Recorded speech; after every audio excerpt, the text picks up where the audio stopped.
All right, why don't we get started, everyone? I'd like to thank everyone for being here. This is the first of our Pioneer Environmental Research seminars.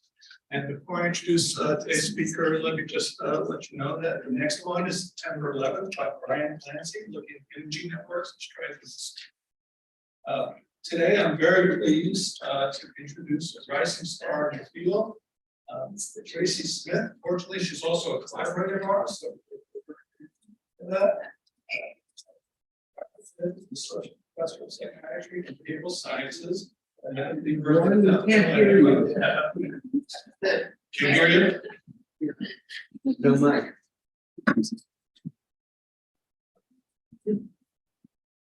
All right, let me get it now.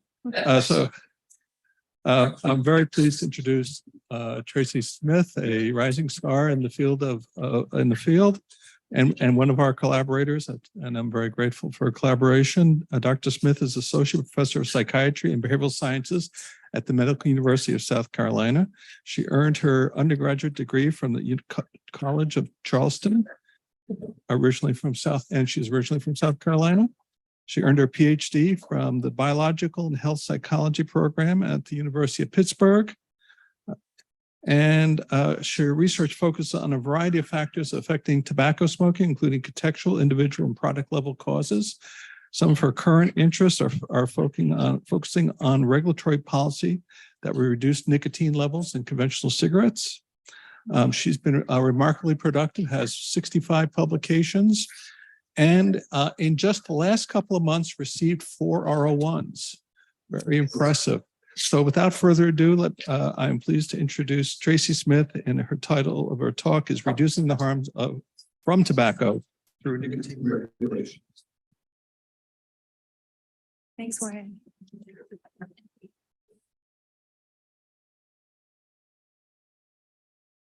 Thank you guys so much for being here today. Thanks to everybody that's online. Hopefully you can see and hear me. I'm excited to be here today to share a little bit of my research with you. I'm at the Medical University of South Carolina. As Warren said, this is what it looks like in beautiful and scalding hot South Carolina and Charleston. These are my funding and disclosures, just to get those out of the way. I don't have any conflicts of interest to disclose. And all the views represent my own and not necessarily the views of FDA or NIH.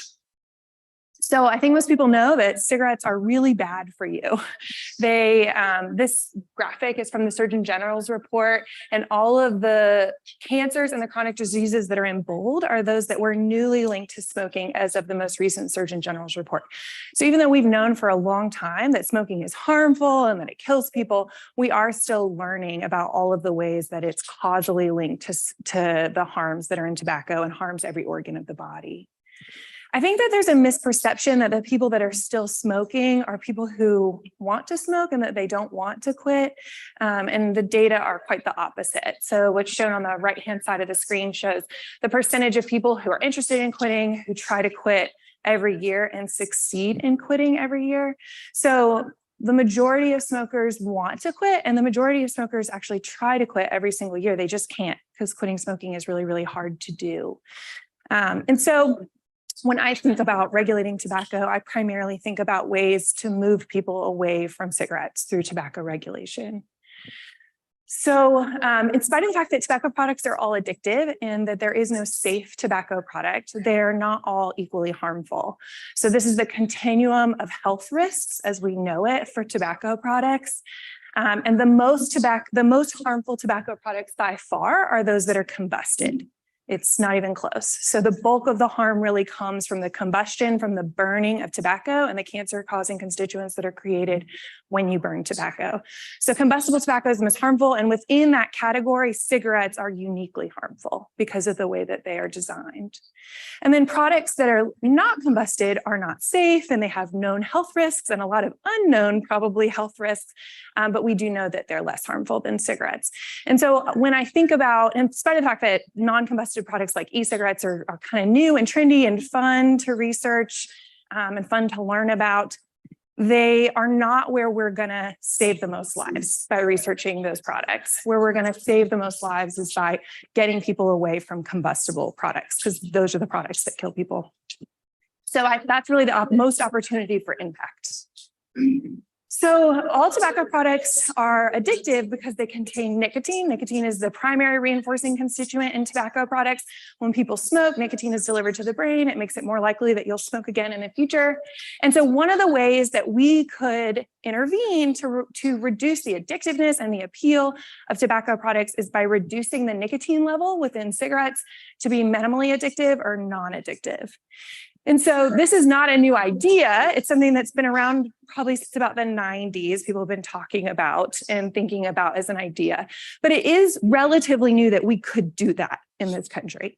So in 2009, Obama signed the Family Smoking Prevention and Tobacco Control Act, and that is the act that gave the FDA the authority to regulate tobacco products. Before that, no one regulated tobacco products.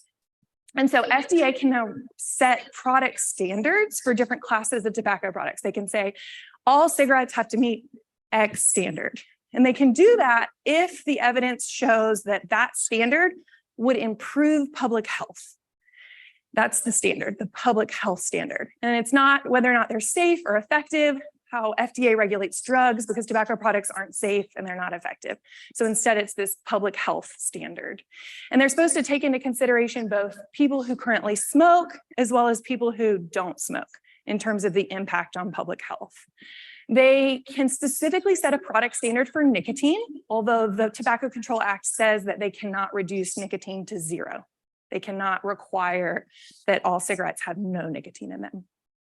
And so this is something FDA could do. They could say, hey, clarify. Yeah. Why not? Is this something like Yeah. personal freedom or some other? It's really a tobacco lobbying thing. Yeah. So this was written by Congress after a lot of back and forth with tobacco lobbyists, and certain things were, so for example, originally the Tobacco Control Act was going to ban menthol. And after a variety of lobbying from the tobacco industry, that part was specifically removed. The menthol ban was removed.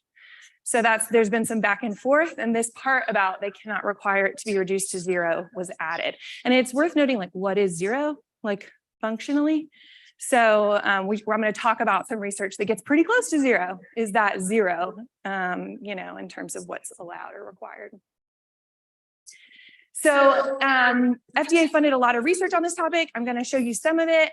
And in 2017, the FDA commissioner at the time, Dr. Scott Gottlieb, announced that it was something that FDA was formally pursuing, this idea of reducing the nicotine content within cigarettes.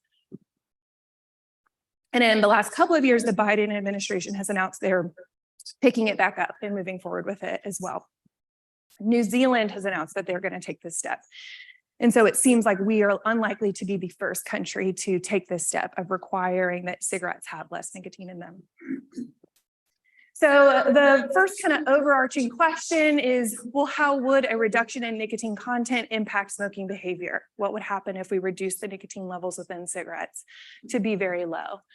And so throughout my research, I've taken a variety of methodologies to try to get at this question. That's included clinical trials where we use research cigarettes to try to address changes in smoking behavior. We've looked at human laboratory assessments, and then we've used rodent self-administration to try to ask questions that might be hard to address in a human model. And so in the clinical trials where we try to ask about nicotine reduction, the design of the trials usually looks something like this. We have a period where people are smoking their usual brand at baseline, a period where we provide them with study cigarettes free of charge, and we ask them to only use those study cigarettes that we provide to them. The study cigarettes are research cigarettes, usually. This is what they look like. They come from the government.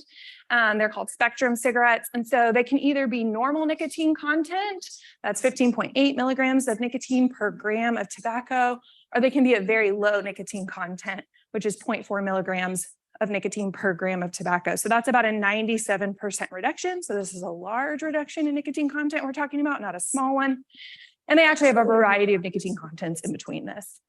And so when we do these clinical trials, we ask people to please only use the cigarettes that we provide to them, because we are trying to model a situation in which that is all that is for sale, in which FDA has implemented a regulatory policy. And during that time period, people tell us how much they're smoking. So these are what the data look like for these clinical trials. I'll note that I'm showing you this clinical trial because it's the one that I'm first author on. It's not the biggest, it's not the longest. And so there's actually a lot of trials that have been published on this topic now, and they all have pretty much the same effect. It's remarkably consistent across clinical trials. And a lot of that work has come from Eric Donnie, Dorothy Hatsukami, Steve Higgins, and colleagues. So this is what's plotted here is the change in the number of cigarettes smoked per day across 6 weeks. This is the normal nicotine content group. So what you see is that when you give people cigarettes for free, they smoke more of them than they do at baseline. We call that the free cigarette effect. And then we can compare that to the very low nicotine content group. And so these are double-blind studies. The people don't know how much nicotine is in the cigarettes, and we don't know until the end. And so what you can see is there's about a 4 or 5 cigarette per day reduction compared to that normal nicotine content group, suggesting that if you reduce the nicotine content within cigarettes, people will smoke fewer of them. One of the things you might also notice is that there is not actually a reduction from baseline. It's just a reduction compared to that normal nicotine content group.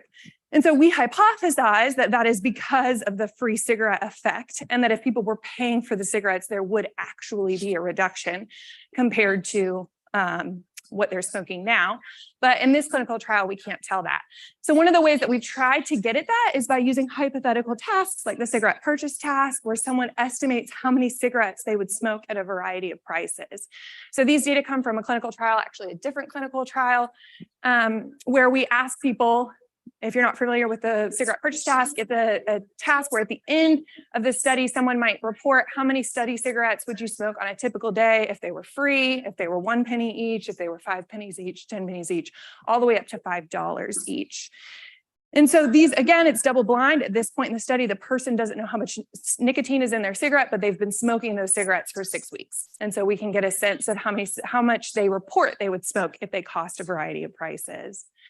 And so in this trial, there are actually a lot of different nicotine content. So the normal nicotine content, we had a usual brain group. The normal nicotine content group is the same as the one I showed you before. And so is the 0.4, the lowest, but there were some in between nicotine contents that we looked at as well.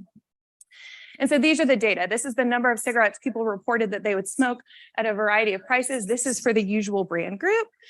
And what you see is that as the price goes up, people report they would smoke fewer cigarettes per day. And it actually looks very similar to the normal nicotine content group, which is interesting. These are research cigarettes, but people report they would smoke about the same.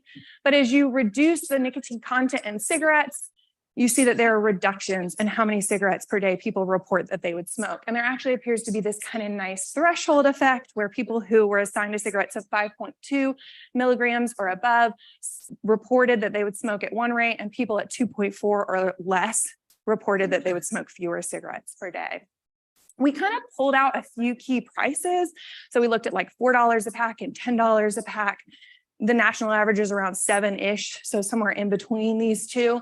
And what you see is that at the lowest nicotine contents, people are reporting a significant reduction compared to usual brand, giving us confidence that if we reduce how much nicotine is in a cigarette, we would see reductions in smoking rate at a population level. We also asked people in the long term how we think that this would affect their behavior. So we said, starting today, if the study cigarette was the only type of cigarette available for purchase, by 1 year from now, I would, and the choices were smoke more, smoke the same, smoke less, or stop smoking. And these are the data. So in the open bars, that's the percentage of people in each group who said they would stop smoking. And again, people don't know how much nicotine is in their cigarettes, but they have been smoking those cigarettes for 6 weeks at this point. And so what you see is then that this is the normal nicotine content group. The most common answer is smoke the same. They would be smoking the same as they do now. And in the lowest nicotine content group, about half the people say they would stop smoking 1 year from now if that was the only cigarette available for purchase, indicating that people don't think in the long term they'd continue to smoke if that's all that they had on the market today. Jeff? Is this assuming they're free, or is this because I noticed the smoke more under 15.8 is the majority? Oh, so the majority is this one, which is smoke. Oh, interesting. I think this is smoke more and this is smoke the same. So one of the middle. But yeah, so we didn't phrase how much they would cost, but we did say available for purchase, you know. So another way that we've tried to get at this is to use rodent self-administration models where we are able to This is a model where we have a rat that presses either a lever or they poke their nose in a hole and they can earn IV infusions of nicotine. It's a self-administration paradigm. And we can reduce how much nicotine the rats receive to see if they reduce the level of responding to obtain nicotine, which might indicate a reduction in reinforcement. And so, for example, this is a group of rats that's responding to earn IV infusions of 60 micrograms per kilogram, which is a pretty moderate to high-ish dose of nicotine. And they're responding at one rate, and then we assigned rats to different levels of nicotine to receive a change. And what you see is that the group that continues to receive 60 continues to respond at about the same rate, whereas rats that receive a reduction, there again appears to be this kind of threshold, where if you reduce nicotine to a moderate level, rats continue to respond at a similar rate as they do for that control dose, whereas a big reduction results in a reduction. There kind of seems to be two classes of doses here. And so across all these different methodologies, we really kind of see the same effect emerge, where if you can reduce nicotine to be a low level below a threshold, it appears that we're going to see reductions in the smoking rate associated with that. We also see that people are reporting that they may stop smoking in the long term. And there's a trial that I don't have time to show you today that comes from Dorothy Hatsukami and colleagues, where she assigned motivated smokers, people who are motivated to quit, to try to quit using nicotine reduction cigarettes or very low nicotine content cigarettes. And she saw an increase in smoking cessation rate as well, which may indicate that if people are motivated to quit, they may find it easier to do so following a nicotine reduction policy. One of the criticisms or concerns that I often hear when I show this research is but if you reduce how much nicotine is in a cigarette, don't people just smoke more? Why do they not smoke more to obtain more nicotine? And so we've tried to get at this a whole bunch of different ways, because of course, if there is compensation, that's a major public health concern. And we want to be really confident in saying that we don't think that we would see any compensation. This comes out of very legitimate fears that are generated from light cigarettes. For people who aren't familiar, light cigarettes are still on the market today. They're just not called light cigarettes anymore. But they were very, very popular, for example, in the 90s. And that light cigarettes are cigarettes that, when smoked by a machine, they deliver lower levels of nicotine and lower levels of tar. But what we find when people smoke light cigarettes is that when they switch to light cigarettes, they smoke more of them, and they also change how they smoke those cigarettes to obtain more nicotine. People inhale more deeply, causes a more harmful form of lung cancer. So light cigarettes are a public health disaster, and we want to be really careful about making sure that we're not creating the exact same problem by going to very low nicotine content cigarettes. Now, light cigarettes have the same amount of nicotine in the tobacco. They were just ventilated differently and designed differently to deliver less nicotine when smoked by a machine. The very low nicotine content cigarettes I'm talking about are different because there's actually lower levels of nicotine within the tobacco. So there's a couple different ways compensation can take place. One is through a change in cigarettes per day, like I talked about, also through changes in how you smoke the cigarette, which we call smoking topography. And so I already showed you these data showing that it looks like maybe in that first week, there's a little bit of compensation. People did smoke more, but certainly by the end, it doesn't seem like that persists. What about changes in smoking intensity or smoking topography? So one of the common ways that this is measured is through a smoking topography device. It looks like this, but basically a person can smoke a cigarette in the lab through a machine that measures how you smoke it. And so there's been some research into that. This comes from Dave McLean and colleagues, where he looked at the placebo cigarette in this trial is the same as the very low nicotine content cigarette I showed you before. And so a trial is each individual cigarette. So cigarette 1, cigarette 2, cigarette 3, cigarette 4. And it did look like there was an increase in puff volume for the first couple of cigarettes when somebody smoked a placebo cigarette. In that same longer trial that I showed you before with all the different nicotine contents, they also did a puff topography assessment. And by the end, it looked like the people were getting a lower puff topography or puff and volume. So people were getting less smoke exposure from each cigarette. So it looks like maybe we're not seeing the increase in smoking intensity. One of the things that's hard about this puff topography assessment is that it's kind of artificial, right? So people are in the lab, they're smoking through a machine. It may be a little bit different than how they smoke in the real world. So another way that we tried to get at that is by looking at the cigarette butts from the cigarettes that people actually smoke in the clinical trials. So we have people who are in the clinical trials, At the end, when they're at week 6, they've been smoking these cigarettes for 6 weeks. We have them collect the first 20 cigarette butts that they smoked on the day before they came into the lab. They just hang on to them when they're done with them and bring them back to us.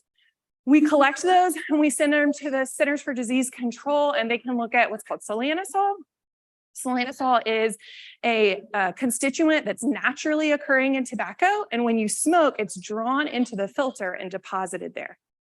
So the cigarette butt kind of holds on basically to how much solanosol you were exposed to or obtained when you were smoking. So what's really cool is that you kind of tell from this cigarette butt that someone just smoked how hard they smoked that cigarette. And the Centers for Disease Control, Cliff Watson has really led this effort, has shown that, for example, a measure of solanosol is correlated with NNK, which is the carcinogen, across different cigarette butts. So showing that it does look like this is a good measure of mainstream smoke exposure. And so he was able to take the data from that clinical trial and develop a compensation index where we report the level at which we think people are compensating for the reduction in nicotine content. And these are those data. So what you see is that at a moderate reduction in nicotine content, people are all over the place. Some people really are compensating and really trying to make up for that nicotine reduction. But that at a very low nicotine content, there's not as much variability. People are not really compensating. So again, trying to indicate to us that we don't think that there's going to be compensation. The last way we've tried to get at this is to try to address what you guys are probably all thinking, which is that, but these are people in clinical trials who you just told to only smoke these cigarettes, and you don't know that they're really doing that. They may all be cheating, right? And going out and buying their own cigarettes. So we do ask people, we say, hey, we told you to please only smoke the cigarettes that we gave you. Like, did you cheat? And these are the percentage of people who in the lowest nicotine content group at week 6 self-reported that they cheated at least a little bit. 1 or 2 cigarettes a day even. And what you see is it's about 40-ish% of people. But we did look at the urine and the nicotine exposure in the urine to try to get a sense of whether or not we thought they cheated. And we think it's like almost everybody, right? So in spite of the fact that we told them, please only smoke these cigarettes that we gave to you. And please, in fact, most people are cheating at least a little bit. And when you ask people, it's not a lot. It's probably 1 or 2 a day. People report that they're most likely to cheat first cigarette in the morning, right? So they wake up, they don't feel great. They have a regular one. Then they try their hardest, but it's hard. Right. Yeah. What's the difference between the study cigarette and the normal cigarette that people cheat? The nicotine content. Yeah. So, right. So nicotine is the addictive part, and the very low nicotine content cigarettes just don't have that. They have very, very low nicotine in them. And so they're minimally addictive or non-addictive. And so people are in withdrawal. That's the part they're addicted to. And so they cheat and they have 1 or 2 of their own. So even it's double blinded, the participant can actually tell, like, sort of sense the difference. They can tell based on how they're feeling. They know they don't like them as much, right? So they may not be able to say why. We did ask people, what level of nicotine do you think is in your cigarette? And people are really bad at this. Like, a lot of people who were in the normal nicotine content group said that they thought they were in the low nicotine content group. But people in the very low nicotine content group were more likely to guess they were in the very low nicotine content group. So there is some indication they're not as satisfying. The people don't feel great for the first few days. They're in withdrawal. Right. So even though it's double blind, they're not as good. They don't have the addictive part. Right. Yeah. Were these done for any of the moderate reduction groups? So in the moderate reduction groups, we have all the self-report data, and people are less likely to cheat in the moderate reduction groups. We can't really tell from the urine because it's only a moderate reduction. Right. So the very low nicotine content group is the only one where we can really say, we're sure you cheated. And even that is mostly a guess. We have a threshold, but there may be, it's a distribution. So there's some wiggle room in there. Yeah. Well, if you think about this, if you think about it in terms of balancing reward with either no reward or some sort of aversive actual stimulus with the reduced nicotine. But with this, that kind of throws a monkey wrench into that because they're still getting on the slide some reinforcement for the behavior. So as soon as the fake cigarettes go, or the reduced cigarettes go away, if they can access the reward again, it's going to actually have any lasting effect. Yeah, you mean once the low nicotine cigarettes go away? Right. So I will say that in the big trial, this one, this one. At the end, very few people quit in this study, and everyone had to explicitly not be interested in quitting to be in this study. Oh. But at the 30-day follow-up, people in the low nicotine group were more likely to have quit. It's like after that experience, they go back to the real ones. Now they have to pay for them, right? And so we saw greater quit attempts and quitting in the very low nicotine content group. So your hypothesis would be the economic incentive that is pre-potent versus the. I think a lot of people will continue to smoke until they're motivated to quit. And this is just me guessing now, right? I don't know. But when motivated to do so, people will better be able to quit because they now don't have that addictive reinforcing period. Yeah, Jeff. The compensation data, doesn't look like users can compensate very effectively or don't want to. Yeah. There are ways probably, I think, to change the design of the cigarette. Yeah. To even if the max nicotine strength is up to like 1.3, 2.4, there are probably things that tobacco companies can do to increase yield or absorption of that nicotine. Yeah. Is like, I'm thinking about increasing or decreasing pH, right? Yeah. Is there anything in the existing regulation that we know of that the FDA may be considering that would prevent them from? Yeah. So in theory, any design changes or constituent changes, they have to ask the FDA for. Now, they're grandfathered in where they are, but if they want to change anything, they have to ask. Presumably be transparent about the rationale for that design change. Probably not. If I'm being honest. Yeah. That's a good question. Okay, so I want to show you guys. So we have all these people cheating. So one of the concerns is, well, what would happen if people couldn't cheat? What would happen if they couldn't just go to the store and buy their own Marlboros?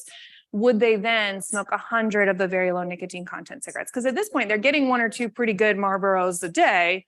What if they couldn't do that? Would they now compensate and smoke much more than they do in these clinical trials? And would we see compensation? So this is a really difficult question to answer in the clinical trials, because of course we can't just lock people up or prevent them from cheating and smoking their own cigarettes. And so we did one of the trials, or one of the ways that we've tried to address that, is to get as close as we can get. And so in order to do that, we locked people up in a smoking hotel and asked and prevented them from getting their own cigarettes. So we took people to a smoking hotel where they only got the research cigarettes. They come to the lab, we search their stuff when they come in, we transport them ourselves, nobody in, nobody out, etc. It's smoking camp. It's super fun. So we serve all their meals while they're in the hotel. We give them fun activities and things to do. We make friendship bracelets. We played charades. It's a great time. And while they're there, we measure a lot of subjective effects and how much they're smoking, etc. We did the design of the study is this, so that the cohort of people kind of come in together. They spend 5 days in the hotel. It's a Monday to Friday, so Monday and Friday are half days. So it's really only 4 24-hour periods, a very intense 4 24-hour periods, a very short term. And during that first one, they smoke normal nicotine content cigarettes, and then they go home, they wash out for a week, and when they come back, they smoke very low nicotine content cigarettes. So it's a within subject design, so we don't need as many people because this is pretty intensive to do. So we compare the very low nicotine content week to the normal nicotine content week to get a sense of whether or not those people would compensate for the nicotine reduction. We wanted it to be as real as possible. We wanted to give people an incentive not to just sit around and smoke all day because they have nothing else to do. And so we decided to create our own cigarette store, but so there's a cost associated with smoking. The only cigarettes for sale in our cigarette store are Spectrum cigarettes. And we gave people an account that they could purchase those cigarettes out of. And then any money that's left in their account at the end of the week, they take home. So it is real money. There is an incentive not to just sit around and smoke all day. And we tried to make it as real as possible. We also opted in this study to tell people. And we did that because we thought that telling them that the cigarettes had very low nicotine in them might cause people to smoke a lot more out of whatever expectancies they hold surrounding nicotine. And if there was going to be any compensation, we really wanted to give any opportunity we could to see it, and figured we'd disentangle that in a follow-up study if we needed to understand what part of it is expectancies, what part of it is pharmacological, etc. So this is the nicotine exposure data. These are total nicotine equivalent, so nicotine and all its metabolites. And these are the data. So what you see is across the 4 24-hour periods, there's about a 94% reduction, and it continues to decrease, indicating that we did a good job getting people to only smoke our very low nicotine content cigarettes. And yeah, so that's that. So these are the cigarette per day data. This is the number of cigarettes per day smoked across the 4 24-hour periods, kind of grouped that way as 24-hour periods. And these are the very low nicotine content data. So there's no significant increase on any of the days. Yeah. Just do you have any idea what they plan to do with the money afterwards? Like if they're gonna save money on the bad cigarettes, do they go leave and buy the good cigarettes? Oh, yeah. I mean, I think so. Oh, like, Yeah. but were the only cigarettes that are available for smoking were the ones they purchased in Yes, so the entirety of that 4 days, that's all that they can smoke is what they purchase. Yeah. And we search their stuff when they come in and don't allow any visitors and don't allow anyone to leave. So, yeah. so like if the reduction is due to like, oh, like I actually just enjoy smoking these less, or I can hold out for these next 2 days and save some money so that I can go buy more cigarettes. Well, there is no reduction, right? So this is the cigarette per day data. People smoke. the same. Oh, okay, never mind. But what I showed you before, this is nicotine, this is urine. So this is showing no matter what, even though they're smoking the same amount, the cigarettes have less nicotine in them. So they're exposed to less nicotine. Yeah, so I mean, I think that would be a good question. We've had these people who are enrolled in the study have to explicitly not be interested in quitting. But we did hear some people report, and there's a paper that was published by my colleague, Rachel Denlinger-Apte, who worked on this with me. She did qualitative interviews with everyone at the end of the study and talked with them about their experiences and what they thought. And it really is 2 groups, but about half of the people really reported that they couldn't believe how good they felt, how much less dependent they felt, how much they felt like they were maybe in a good place to quit. Obviously, they know the cigarettes have less nicotine, right? So it's different than a clinical trial where they don't know. It's hard to know what's wrapped in expectancies with that, but really interesting to see how some of those people are feeling those changes versus other people who are like, I cannot wait to just get home. I hate this, right? And there was some of that too. Yeah. Was there any difficulty in retention when they changed arms? Yeah. If they had the low dick first? Yeah, so there wasn't, but we were really nervous about how many people would come back. And I'll say that there were a couple of people, I think that the culture in these studies, I know I joked about the friendship bracelets and stuff, but it actually is like a very intense experience, a big group kind of bonding experience. And there were multiple people who said that their original intention was to come for the first week and not come back because they had another job, they had a family obligation, they just were going to come for the first week and not come back. But after being there and seeing like the effort and the like meeting all of us, we were all staying in the hotel. I stayed in the hotel the whole time too. Like we are in this together, that they were like, oh, I just couldn't do that. I had to come back. Like there was a lot of like, I mean, it's because it's this kind of really, really like bonding experience. Yeah. So this sounds a lot like the diet centers where people are brought in, they're restricted from accessing food. Yeah. If you were to compare the effectiveness of those sorts of places over 5 days or longer in terms of maintaining less food intake, et cetera, would you get a sense of how much of it is actually the social interaction and the behavioral experience versus the nicotine? Yeah, I don't know. Yeah, it's a good question. I mean, in this study, I show this all the time and people always say, but you didn't get a decrease, which is true. I didn't. And I don't know how long it would take to get that decrease. I can guess from the clinical trials, 2 weeks, 4 weeks. I don't know. That's a long time. It's certainly, I think that, it's the type of experience that you're probably generating some demand characteristics that don't persist. And we've talked about clinical trials like this, where then people go back out into the real world and there's a lot of learning and conditioning that happens in that environment, and whether or not that carries forward to the outside world, I don't know. We talked about things like, a cue that then you carry forward with you to try to get the condition, like basically a retrieval cue for people who are familiar with that literature. But we haven't been able to get that grant funded yet, so I don't know. Good question. These are the carbon monoxide data. So we took carbon monoxide, which is a measure of short-term smoke exposure. It's a breath sample 4 times a day while they're in the hotel. They're just there, so why not, right?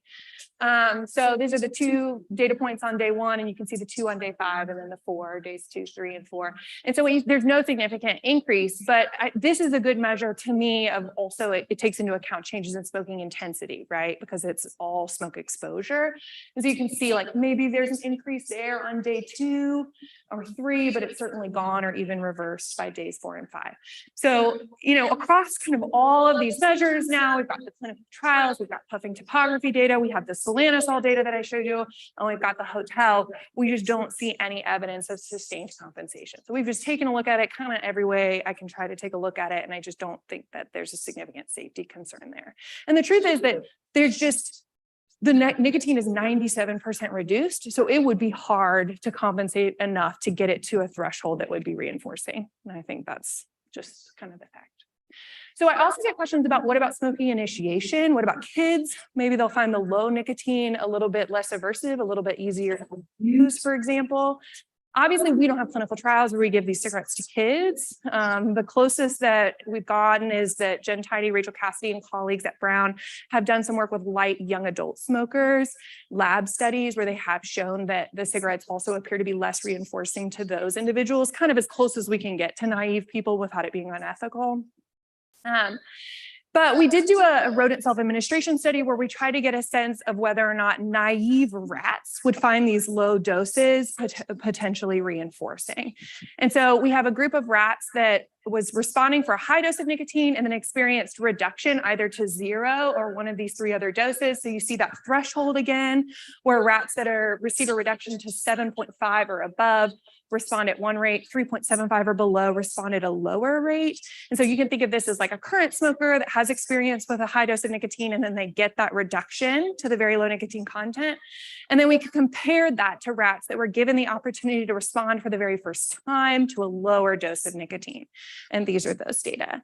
And so what's plotted here, you'll see again that just, it looks like the rate of responding for low doses of nicotine is either similar to, or in the case of the 7.5 dose, lower than rats that have that history.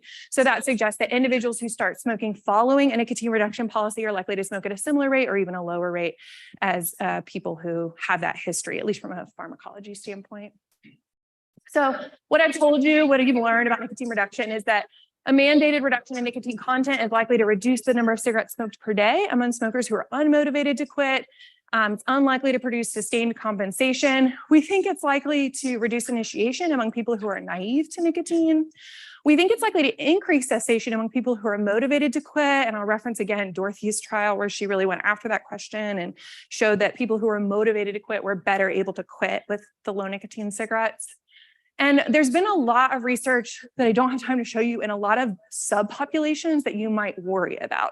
So individuals with schizophrenia, with affective disorders, people with substance use disorders, people who smoke infrequently. And all of that research on the whole has shown the same reduction in reinforcement or reduction in smoking rate and no safety concerns. And the safety concerns with each subpopulation is the part you might worry about, right? Like, what if it makes people with schizophrenia increases their symptoms? Because there is kind of that self-medication hypothesis. And so from that perspective, all of that research has been really reassuring. I also hear from people concerns like, well, if you do this, isn't everyone going to be really angry and mad? And so we've done some research with ITC and colleagues that's really survey data and nationally representative samples to ask about level of support for different nicotine reduction, different nicotine policies or tobacco policies. And consistently, we find that a nicotine standard is among the most popular, that smokers are on the whole very supportive of that policy.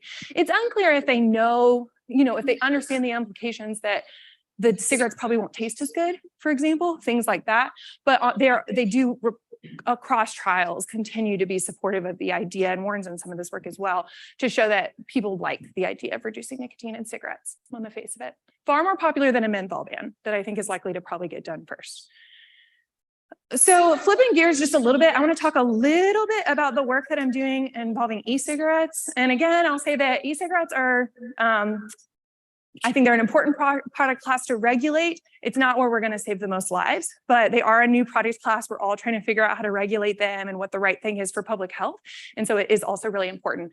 E-cigarettes are not safe, but they are less harmful than combustible products. And we kind of know that from a lot of short-term data and toxicant exposure data. So they're complicated products to regulate because they affect different populations differently. So for adults who smoke, they are less harmful. They potentially represent a good substitute, something adults could switch to. For kids, they're something we want to keep unappealing and off the market and unavailable. And so FDA is in a tough position regulating these products where ideally they'd like them to be available to adults and appealing to adults, but unavailable to kids and unappealing to kids, which makes it complicated. So you guys are probably familiar, rates of youth e-cigarette use are very, very high. We're all worried about the kids. And especially this increase from 2017 to 2018 was the largest single year increase for any substance ever. And that's what prompted the Surgeon General to declare e-cigarette use an epidemic. It's gotten a little bit better in recent years, but still very, very high. So for adults, can they help adults quit cigarettes or help adults switch away from the most harmful tobacco product, which is cigarettes? So we did a little pilot study where we recruited 30 adults who had previously already tried FDA-approved medication and failed. So they have tried what's out there that's safe and effective that FDA has recommended, and they didn't work for them, and they're still smoking and they're still motivated to quit. And so to test this idea, we assigned 20 of them to either receive an e-cigarette and 10 of them to receive combination NRT, so patch plus lozenge, which is FDA approved for smoking cessation. And we asked both groups of people to use for about a week and get used to it while they continue to smoke, and to set a target date on which they will switch if they're in the e-cigarette group or quit completely with the NRT in the pharmacotherapy group. Everyone got 4 weeks of product after that, and they were instructed to switch or quit completely. And then they came back in for a final visit where we measured their smoke exposure and a lot of other subjective effects. Everybody did daily diaries throughout the entire time period and told us whether or not they were using their e-cigarette or their medication. So these are the data. Cigarettes per day, we saw big reductions in both groups. So both groups reduced the number of cigarettes smoked per day a lot. This was pretty hands-on, right? Like they're working with an individual staff member, the staff member's coaching them through some behavioral techniques, like, you know, what are the barriers that you foresee? How can we plan to overcome those kinds of things, behavioral strategies. And then, of course, people in the e-cig group used an e-cigarette, and one person in the NRT group went out and got themselves an e-cigarette. But the rates of continuous abstinence were really different between the groups. So this is the 4-week continuous abstinence rate from cigarettes, and it's confirmed with CO at the end of the 4 weeks. So people came in and we confirmed that they're not smoking. And so what you see is 35% of people in the e-cigarette group were able to abstain from cigarettes for that entire 4 weeks, and only one person in the NRT group was able to do that. So this is a small pilot study, but we're currently working to start up a larger RO1 that's going to go after this question, where we're also going to compare it to varenicline, Chantix, which is another FDA-approved medication, and really only in people who've already tried with pharmacotherapy and it didn't work for them, because I think that's the population that e-cigarettes are most appropriate for. I'll also say that there's a lot of work coming out in this area from the UK. They have a little bit less of a regulatory problem doing this type of work in the UK. And the most recent Cochrane review found there was high certainty evidence that e-cigarettes promote abstinence from cigarettes better than nicotine replacement therapy. And that came out last year. So we're also doing some work to try to get after product characteristics and try to understand which types of e-cigarettes are probably better to help people switch completely than others. There is no e-cigarette characteristic that is more controversial than flavoring. And so that's one of the things that we're interested in and that we're going after. E-cigarette flavorings come in all kinds of flavors, from tobacco to mint to Captain Crunch to, you know, things that are really appealing to kids. And so they're really a complicated characteristic, because we know that kids report that they like the e-cigarette flavors. That's one of the reasons that they initiate use of e-cigarettes. And of course, we want to keep e-cigarettes out of the hands of kids. The FDA has been reviewing applications from different e-cigarette companies and trying to decide whether or not to allow them on the market. And they've been making progress, mostly denying flavored e-cigarette applications. And so the first thing they did was deny 55,000 flavored products. They did authorize a tobacco product, and they have a tobacco flavored e-cigarette product, one that is flavored like tobacco. And they have 23 products they have now authorized. But thus far, they've been denying most of them. They got 6.5 million applications from e-cigarette companies, so it's taken them quite a bit of effort. And they've reviewed about 93% of those applications, and about 1 million of the denials were for flavored products. And in their denials, FDA specifically said that the flavored product applications lack sufficient evidence that they have a benefit to adult smokers that is sufficient to overcome the public health threat posed to youth of those products. So basically, we know these products are attractive to kids, and you have not given us any data to show whether or not they're potentially beneficial to adults above and beyond the benefit we know we can get from a tobacco flavored product.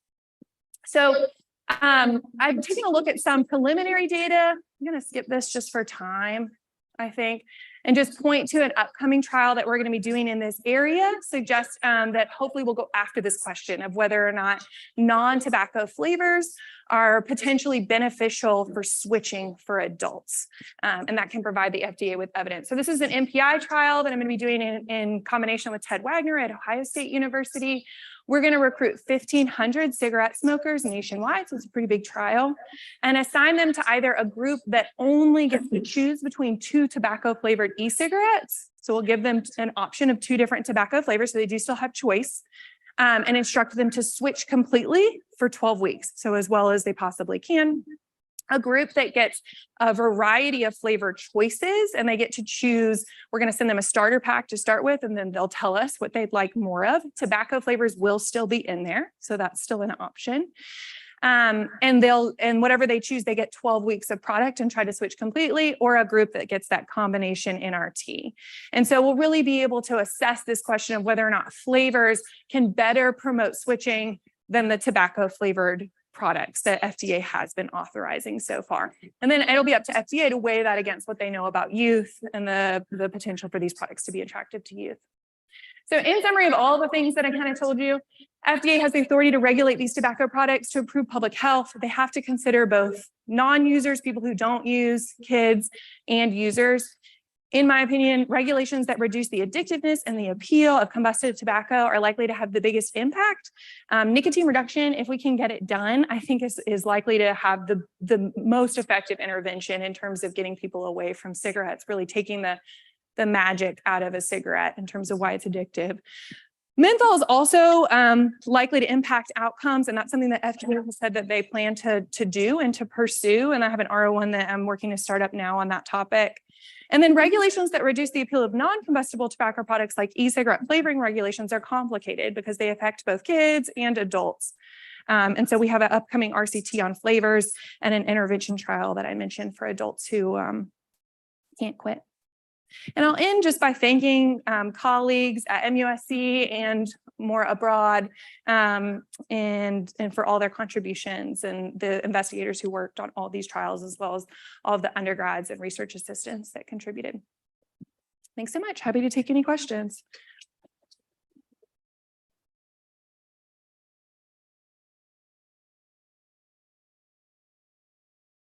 Yeah. Question about taste, but taste of combusted cigarettes.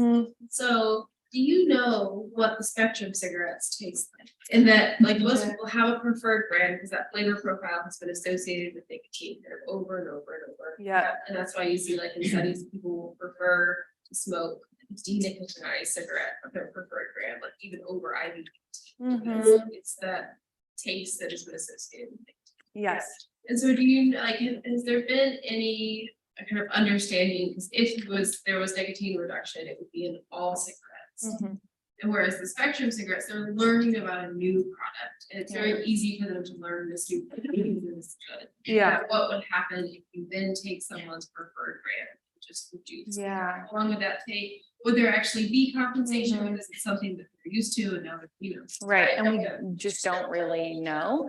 So that's why I really think the most appropriate comparison is always that normal nicotine content Spectrum cigarette.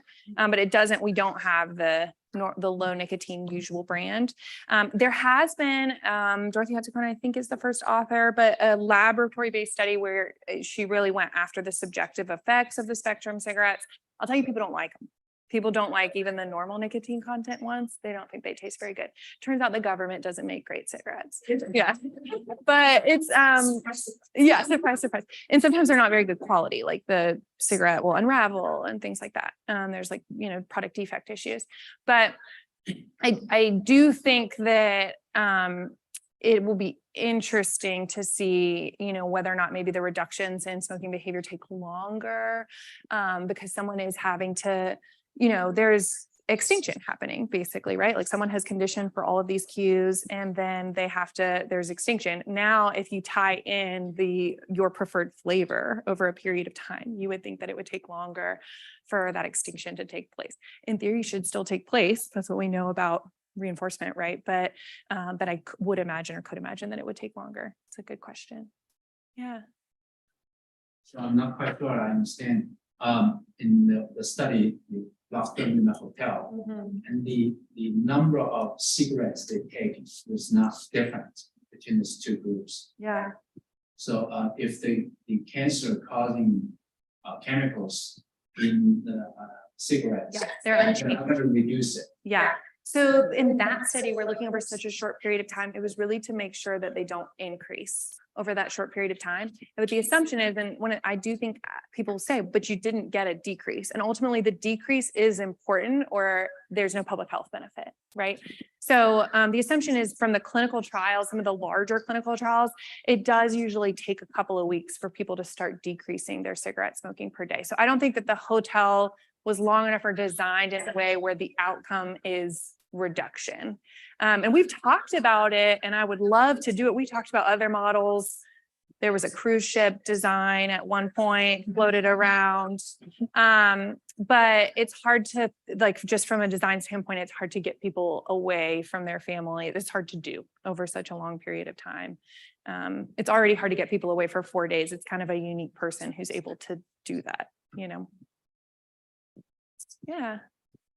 Thanks for your talk. I'm really fascinated with all the different nuances. You mentioned New Zealand. I know they're about to roll out the whole nicotine reduction policy. What are you looking for to come out of that? What do you think would translate to the American situation if we will have this in policy? Yeah, I'm so excited about that. So New Zealand has announced and passed through their law that they plan to take this step. I think the year of implementation is actually 2025. Do you know if it's 2024 or 2025? I can't remember. So it's soon, in theory. And two of my, Eric Donnie and Rachel Denlinger Apte have a recently funded R01. They're going to go to New Zealand and really monitor and watch closely with the goal of providing that information to FDA. It's an FDA funded grant. So I think that will be great. I think understanding the impact and appeal on youth is potentially really important because we don't have any of those data. There's a lot of discussion about illicit trade. That's it. I didn't talk about that, but people talk about illicit trade all the time. That's like a big concern. I think there's unlikely to, in my opinion, be a huge illicit trade market when you could just go get an e-cigarette or something that has nicotine in it. Like, that seems unlikely to me. But there is a big concern about that. New Zealand is an island, so they don't have the same concerns that we have here as much, but I do think it will be telling like what kind of demand there is following that policy. And then also it is basically a huge hotel study, right? So we'll have a better sense of some of the things that you were you said that about a usual brand actually reduced in that time period. How long does it actually take to see changes? How many people quit? And then I think we'll be able to take that data and do modeling here in the US about what that looks like here for our people. They also are doing it with respect to some of the the indigenous populations there. And I think that will be informative for here as well. They're really doing it with like a good disparities focus. Yeah. So the point of nicotine reduction in terms of what you've been looking at is whether or not it would lead to smoking cessation. But what if it, and the major population does not? Is that still, it still leaves in place all of the other risks of burning and inhaling tobacco-like substance. Yeah. So is there any data on whether or not there will be any reduction in those who continue to smoke with the nicotine reduction in mortality? There's not, and I don't, if you continue to smoke at the same rate in the same way, hypothetically, there will be no change. Because nicotine is not the driver of the death and disease burden that we have. It's the smoked carcinogens. So I think there's likely to be a reduction in smoking rate, but of course, no smoking is safe. An increase in smoking cessation. There is kind of a contingency of people who have always argued it's not about the current smoker. It's about the fact that we're never going to addict a generation of kids. And like, even if it does nothing, like our focus on current smokers is wrong. And we really should be looking at current smokers just like, did you do any harm? Because if you didn't, great. And this is really about the kids and making sure that no kid becomes addicted because it's not an addictive product. Like maybe you'll, sample and whatever. I will say that the rates of youth cigarette smoke initiation are incredibly low. Like in the last 10 years, they have dropped big. And some people, part of that may be attributable to e-cigarettes. So the fact that kids are now using e-cigarettes instead of smoking. And so I think that like we have kind of a combination of things happening. One is like we're reducing addictive combustible products, and the other is now there's all these addictive non-combustible products. And so what the ultimate public health impact of those two things combined is, I don't know. So, as you know, some version of the spectrum, low nic cigarettes is on the market under VLN, that's what they call it, yeah. Oh, no, they renamed it, VLN, yeah. So in select markets, but do we have, is it probably too soon to see sales data? I haven't seen any. Like, is it gonna be available for you listening to everything else, or is there some special circumstances? Because that doesn't tell us to what extent this has addictive potential or. Yeah, and on the one hand, people say all the time, like, so low nicotine cigarettes have been on the market before and no one buys them, which is kind of the point, right? Like they're not addictive, so of course people don't buy them. So I don't know whether I'd want to see like that people were buying them and what it looked like for those people, or if I'd want to see no one bought them because they're not addictive. I don't know. It seems like less if they have value as cessation aid. Shouldn't be marketed as such, but unless they're marketed as such, then there's a lot of reasons to buy low nicotine cigarettes. There's a whole issue with marketing any cigarette as cessation.